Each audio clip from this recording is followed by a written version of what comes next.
Iran की फौज का बड़ा बयान सामने आया है। इजराइल हमला करेगा तो अंजाम भुगतेगा, हमारा अगला ऑपरेशन बहुत बड़ा होगा। ईरान ने इस बात को वाजे किया है, हमारी तरफ से ऑपरेशन खत्म हो चुका है। ईरान ने यह भी कहा है कि हमले का कोई इरादा नहीं है, ऑपरेशन उम्मीद से ज्यादा कामयाब रहा। आईआरजी के कोर कमांडर इन चीफ का बयान भी सामने आया है और ईरान के पार्लियामेंट में ये जश्न की तस्वीरें आपको दिखा रहे। वाज़ेह रहे कि कुछ वक्त पहले, कुछ रोज पहले सीरिया के अंदर ईरान के कॉन्सुलेट में अटैक किया गया था। कॉन्सुलेट के बराबर वाली बिल्डिंग्स पर अटैक किया गया था और इसमें एक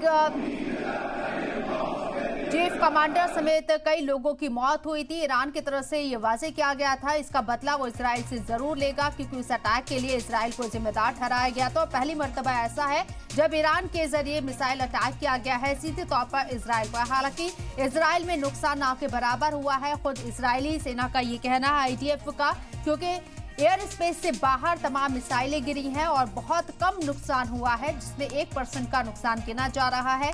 इजराइल भी इस बात को दोहरा रहा है कि अगर ईरान के जरिए हमला किया जाता है तो हम पूरी तरीके से अलर्ट है, अपनी हिफाजत करने के लिए भी और जवाब देने के लिए भी। दूसरी तरफ ईरान ने भी वाज़ेह कर दिया है कि उसका हमला फिलहाल खत्म हो चुका है, लेकिन अगर आगे अटैक होता है तो उसका भी माकूल जवाब दिया जाएगा।